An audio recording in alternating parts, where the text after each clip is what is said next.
Hello there, and welcome to the Good Old Days of Radio show. This is John Tefteller. It is Thursday, and we are rolling through a series of unusual science fiction shows chosen by producer Daniel. Some of these I have heard and some I have not. The one we have for today I have not heard, but I love the series and I haven't heard a bad one, so I'm assuming this is a good one because I know there are good ones and then there are great ones, so this will at least be a good one, maybe a great one. It's called Star Bright from April 10th, 1956 over NBC.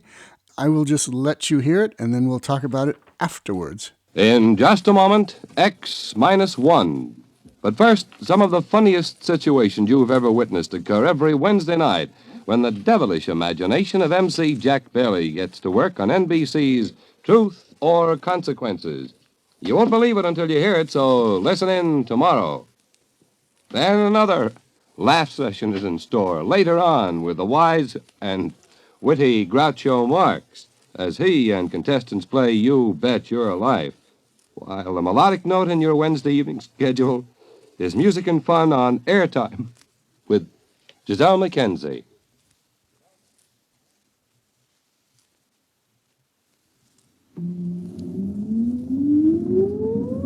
Countdown for blast off. X minus 5, 4, 3, 2, X minus 1, fire.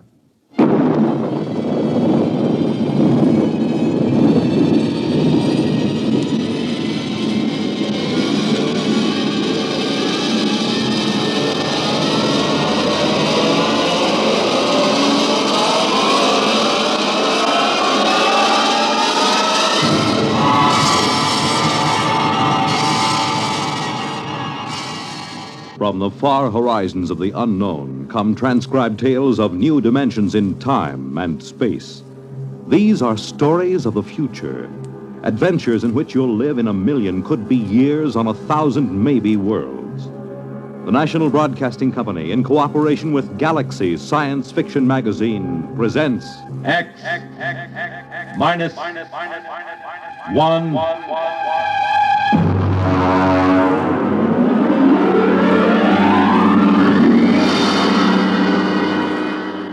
Tonight, the Mark Clifton story, Star Bright.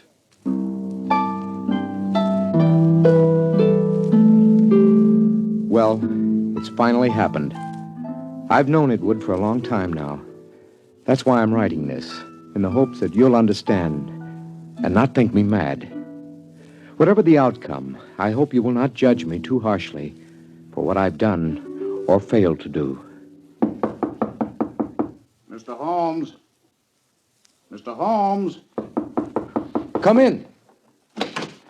Oh, hello, Chief. I just wanted to let you know, sir, that we're doing everything we can to find the children. Yes, I'm sure you are. We've got 300 men out combing the woods for them. The Army base has volunteered another 100 men, and we've sent an all-points bulletin to every police unit in the country. Fine. I just wanted to check and make certain our description is accurate. Your little girl, Star, was wearing a blue dress and white sandals. Is that right? That's right. And she is how old? 6 years old. And the little Howell boy, how old was he? 7, I believe, yes, 7. Uh-huh, thank you. Well, I'll be in touch with you. Well, that's very good of you, Chief. Oh, by the way, yes. Mr. and Mrs. Howell, how are they taking it? Well, they're pretty upset, naturally. Mr. Howell, he's out with the men searching. Yes, I know. Mrs. Howell's in the car outside. Ruth is outside? Why didn't she come in? Well, she said she'd rather not. Oh, I see. Do you, Pete? Oh, Mrs. Howell, I thought... I decided to come in. I'm not going to sit on my feelings any longer. Now, Mrs. Howell... No, I have to say this. Pete, Bill and I have been your neighbors for almost a year now. Our children have been almost inseparable. I know that. Then how can you just sit here writing letters when they may be lost somewhere or in trouble? Why aren't you out with Bill and the rest of them searching? I can't. Ruth, I know how you feel. Please try to understand. I intend to help find Bobby and Star, but I must do this first. Why? What's so important about Ruth, it? I'm sorry. Sorry. Then why don't you act like a man? You're inhuman. Please. I don't ever want to see you or speak to you again. Ever. Perhaps you won't. What was that, Mr. Holmes? Nothing. Chief, if you don't mind, I'd like to be alone for a moment. Okay, Mr. Holmes. I'll keep in touch.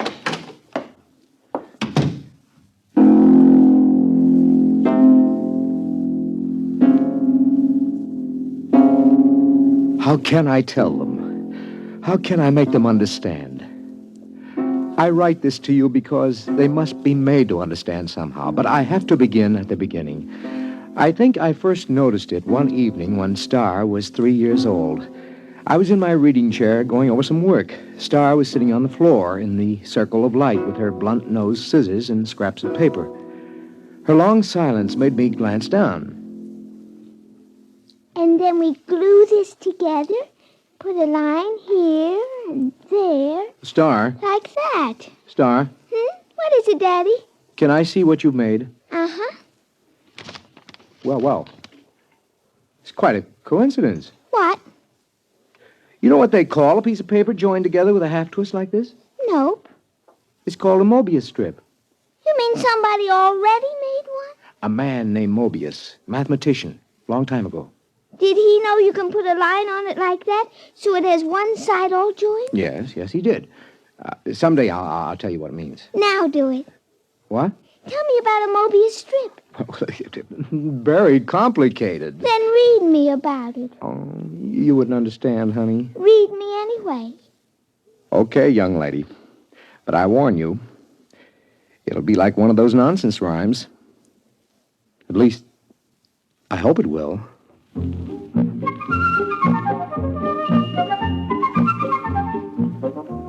At 3 years, a child shouldn't have enough functioning intelligence to put together a Mobius strip. I'd known for some time now that Star was an exceptionally bright child. Just how bright, I had no idea. Not until I began to read to her from an advanced physics book, The Theory of the Mobius Strip. To the power of infinity. Now then, are you sufficiently mixed up, young lady? Daddy, you know what? What? You read too slow. You say a word, then I think a long time, then you say another word. Oh, I see. Just what would you have me do about it? Well, teach me to read. Then I can think as quick as I want. The word is quickly. It's an adverb. Oh, Daddy, really? You pick on such unimportant things. I want to learn to read. Okay. When would you like to begin? Right now, tonight.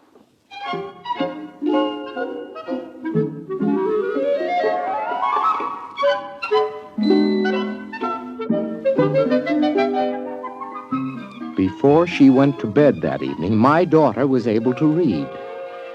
In the months that followed, a great deal happened. Some of our friends, like Jim Petrie, have dropped in and been amused to see her on the floor, rapidly turning the pages of an encyclopedia as big as she is. Oh, sit down, Jim. Oh, thanks. Star, aren't you going to say hello to Uncle Jim? Hello. I see she's taken to looking at the pictures in the encyclopedia, huh? Oh, yeah, yes. Come on in the library, Jim. I'd like to talk to you privately. Yeah, sure thing. Bring your drink, huh? Okay. I'll shut the door here. Why all the secrecy? Sit down. Now, Jim, we've been friends, you and I, ever since engineering school. So? Neither of us have ever mentioned it, but one of the reasons we were drawn together is because both of us have IQ somewhere up in the genius ratings. Oh, I think it was more than that. Well, that played a part. It isn't easy to be exceptional in a world which regards mediocrity as the only behavior above suspicion. Well, we all have to live with our afflictions.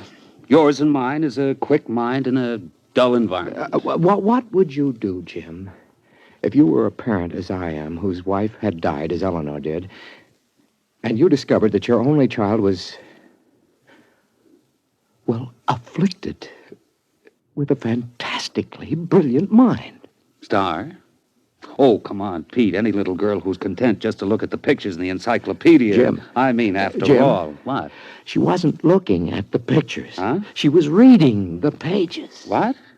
But she was turning them as fast as humanly possible. She was reading them. But I know. I've tested her. She not only remembers everything, she understands the concepts. She even gets impatient with them. Well, have you measured her? Well, I've given her IQ tests, aptitude tests, reaction tables, all the paraphernalia for measuring something we know nothing about. And? Tests don't work. How do you mean? Well, either the tables are screwy or Star's beyond all measurement. Pete, are you sure you're not projecting this? I mean, isn't it possible that a few accidental... Daddy, Yes, honey. I got lonely. Okay, come on in. Uncle Jim, would you read me a story? Why don't you read your own story? Because I'm only 3, and 3-year-olds can't read. And so she had found the answer to her affliction by herself. Conformity. She had already learned to conceal her intelligence. So many of us break our hearts before we learn that. When Star was 4 years old, according to state law, her mind had developed enough so she could attend nursery school. Hi, Daddy. Hi, honey. Did you, like nursery school? Oh, yes, it was fun. What'd you learn today? Not much. I tried to cut out paper dolls, but the scissors kept slipping. Now, look, Star, don't overdo it. That's as bad as being too quick. The idea is that everybody has to be just about standard average. That's the only thing people will tolerate. It's expected that a little girl of 4 should know how to cut out paper dolls properly. Oh. I guess that's the hard part, isn't it, Daddy? To know how much you ought to know. Yeah. That's the part I always found hard when I was young. It's really all right. I let one little girl show me how to cut them out, so now she likes me. She just took charge of me and told the other kids they should like me, too. So they did, because she's the leader, even if she is one of the stupids. What? The stupids. That's the trouble with you, Daddy. You don't grasp things right away. That's because you're only a tween. A tween? I assume that means an in-between? That's right. You're in between a stupid and a bright. And you're a bright. Yes. I made those names up when I was very little. How little? Oh, about 6 months old.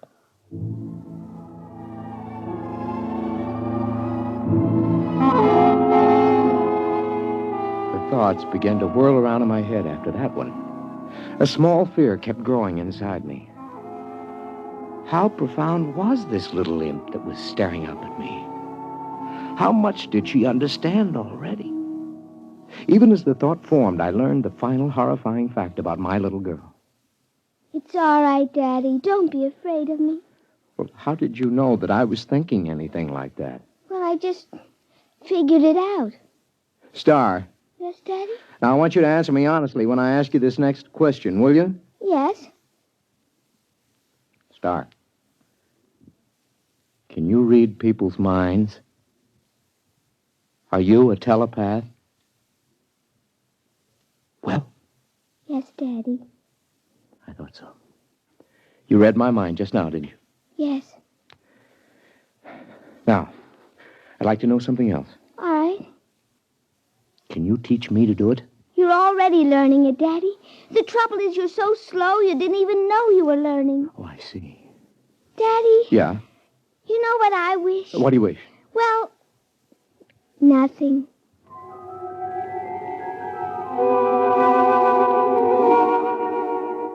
All the same, I knew exactly what she was wishing. She was wishing for a companion whose mind would match her own.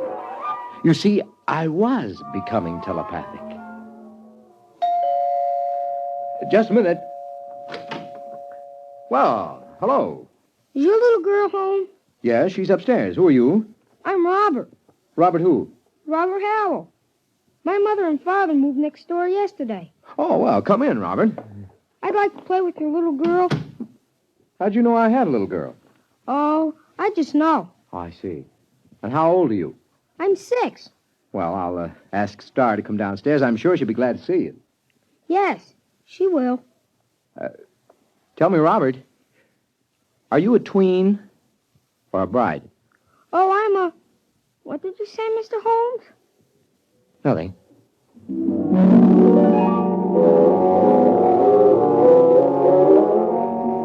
I didn't have to say it. I could read his thought. He was a bride, and it was no accident that he and his parents had moved next door. Somehow, Star had managed to make contact with him, and they had arranged the whole thing.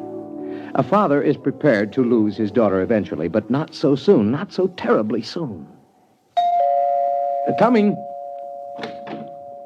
Oh, hello, Ruth. Something wrong? No, I was just looking for Bobby. I thought he was over here playing with Star. Well, I thought they were over at your place. I don't understand it. I've noticed that they've been disappearing for a couple of hours almost every afternoon. Well, I suppose they'll turn up again. They know better than to cross the street by themselves. They're too little for that.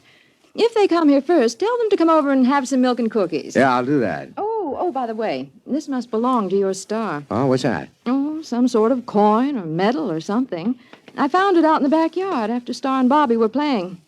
It looks brand new. Let's have a look. Oh, is something wrong? Did you say you found this in your backyard? Yes. What is it? I don't know. Well, I've got to get back. Bill will be getting home for dinner soon, so see you later. Yes.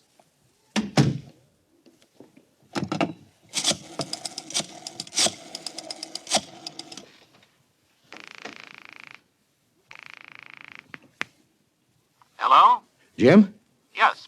Do you have a portable spectrophotometer? Well, sure, we've got a dozen here at the lab. Pack one up and get over here right away, will you? Well, Pete, I don't quit till 5. Look, do as I say, huh? It's important. Well, okay.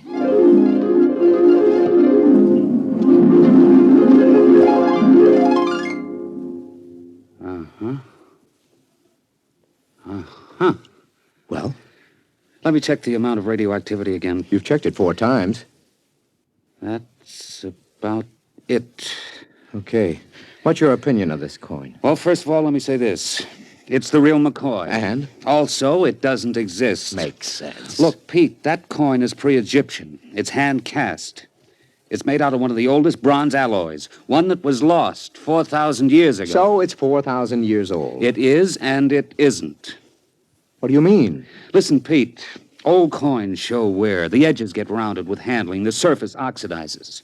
The molecular structure changes, crystallizes. Pete, this coin is authentic, and yet it's brand new. It might have been struck off yesterday. You realize, of course, that that's impossible. Where'd you get it, Pete? I don't know. I think the kid's got it. Star? Yes. How? I don't know. I'm almost afraid to think. Well, why not ask her? She isn't around. She and Robert are off playing somewhere. Well, do you know where?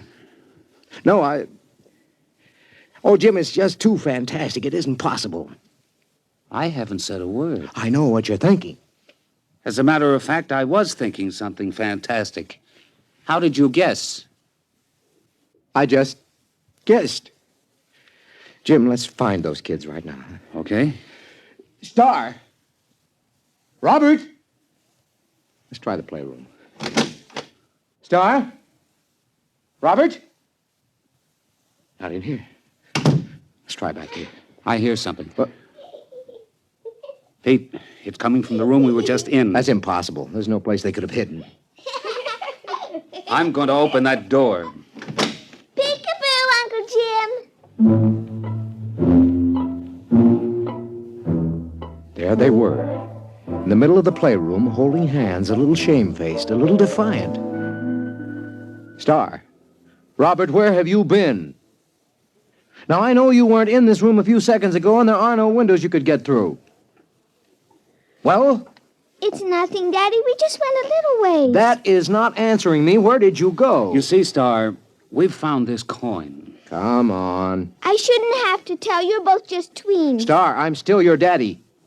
Even brights have feelings about their parents. Now. I tried to ESP you, Daddy. Does she mean extrasensory perception? Yeah. You just don't ESP good, Daddy. Robert does it very nicely. He can always find me when I hide. That's 'cause you don't have much imagination. I do, too. Yeah, but you always have to look at a book to ESP what's in it so you leave an ESP smudge. I just look at where you left the smudge, and I go to that place, and that time, there you are. Oh, but that's cheating. It isn't. You just haven't got imagination. You can't teleport yourself to a place that hasn't been. I can, too. What about the moon people? They haven't been yet. Oh, Star, they have too. Not for your daddy, they haven't, but for the things from Arcturus. The moon people were about 10 million light years ago. Now, wait a minute, kids. Hold on. Jim, have you been listening to this? I think I heard it. Now, look, kids. You're either playing a big joke on us older folks, or you've actually figured out a way to travel to places in the past. Right? And in the future, too, Daddy. Star, could you tell us how you do it? It would be easier if I could ESP it to you. Well, just pretend we're stupids and tell us in words. Well, you remember the Mobius strip? I remember. She made it about a year ago, Jim. Well, you join the ends of a strip of paper with a half twist to make one surface. Then you take a sheet and give it a half twist so you can join the edges together all over. That's Klein's bottle. Oh, you know about that. Yes, we know that. Go on. Well, then you take a cube. You imagine a cube, and you twist it. Tesseract? Shh. Go on, Star. And you ESP the twisted cube all together the same way you did Klein's bottle. Now, if you do that big enough, all around you, so you're sort of folded into it, you can teleport yourself any place you want to go. And that's all there is to it. Jim, what do you think? I need another drink, Pete. A big one.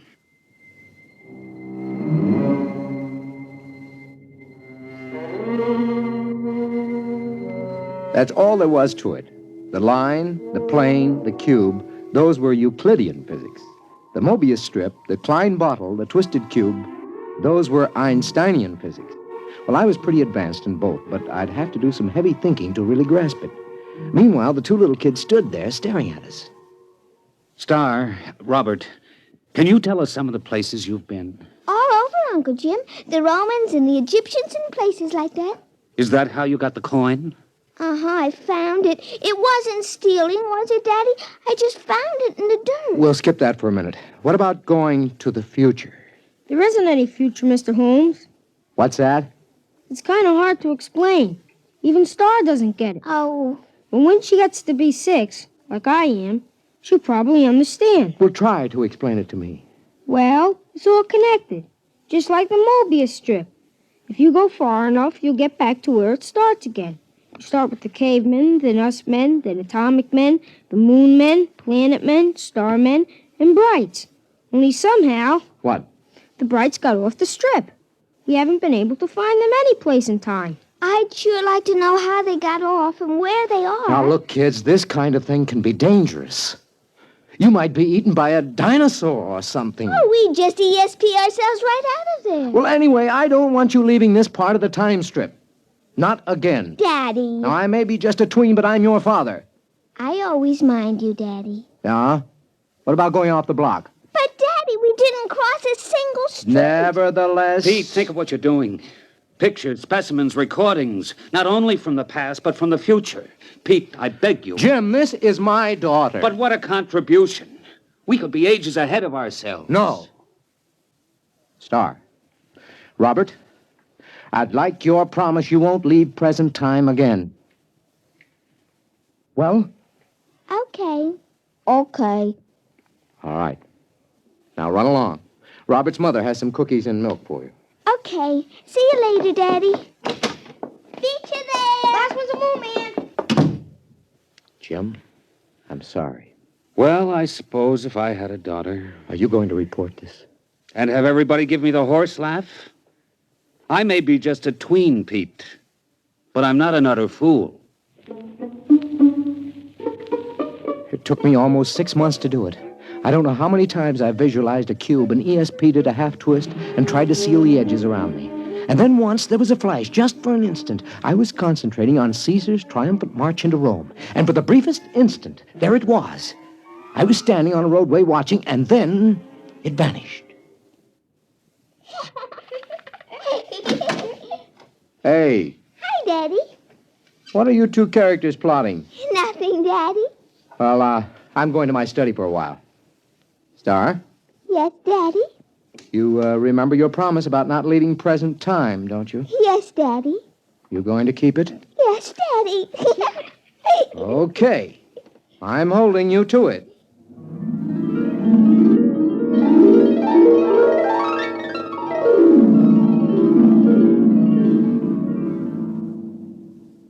Hello? Hello, Pete. This is Ruth Howell.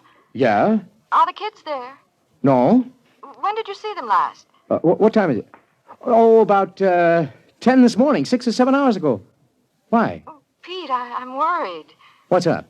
Well, they were upstairs in Bobby's room. I was in the living room. Now, I could swear they didn't come downstairs, and yet, when I went up there, they were gone. That was over 5 hours ago. Ruth, are you sure they didn't come down? I was in that living room every moment. Pete, I'm Now, Ruth, don't get panicky. I'm coming right over. Just don't get panicky.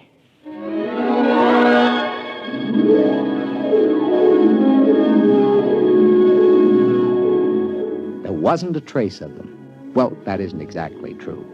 Remember what Robert had said about Star leaving an ESP smudge? Well, I was able to catch it in Robert's room. It had something to do with where the Brights went when they got off the time strip. That's it, of course. They wouldn't disobey by leaving present time. But isn't it possible that there is more than one present time? Isn't it possible that another now coexists with ours? That's the clue, of course. I'm going to call the police, Pete. I don't think it'll do any good. But we've got to find them. They'd have come back by now. Yes, if they could. What do you mean? Nothing. Well, what are you going to do? I'm going back to my study to think. To think? Aren't you going to look for them? I have to figure out where to look. Well, I'm not going to sit around doing nothing. I'm calling the police.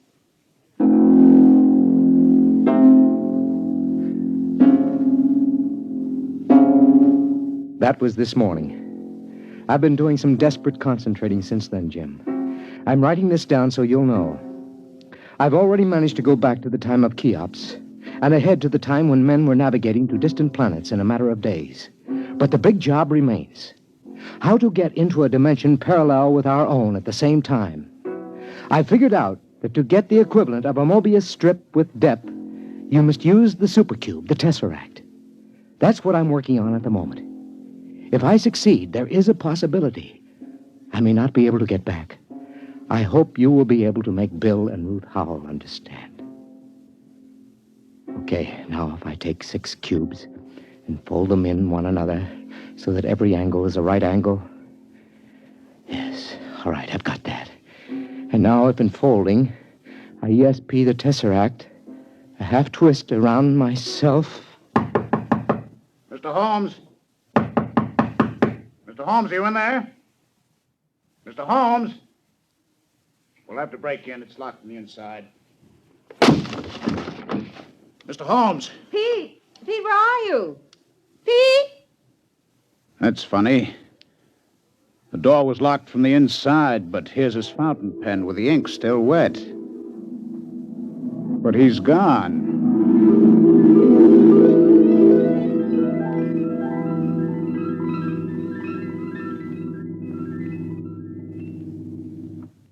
You have just heard X-1, presented by the National Broadcasting Company in cooperation with Galaxy Science Fiction Magazine, which this month features the final installment of Frederick Pohl's novel, Slave Ship, story of a world engaged in the wildest of all possible non-wars, where the order of the day was even wilder still.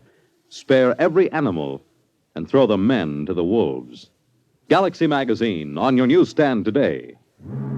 Tonight, by transcription, X-1 has brought you Star Bright, a story from the pages of Galaxy written by Mark Clifton and adapted for radio by George Lefferts. Featured in the cast were Sarah Fussell, Lawson Zerby, Bill Quinn, Billy Harris, Ralph Bell, and Kate Wilkinson. Your announcer, Fred Collins.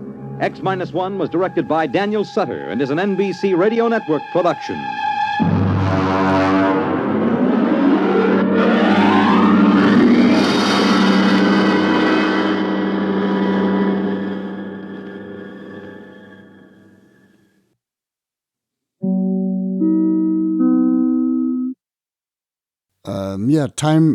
She wasn't time traveling. She was actually going to some far distant galaxy, and then I guess at the end her father decides to join her. Interesting thing. And it wasn't a Ray Bradbury story either. All right, well, that is it for the Good Old Days of Radio show for today. We'll be back on Tuesday with more, and then back next Thursday with more science fiction shows. So until then, this is John Tefteller saying thank you for listening and goodbye.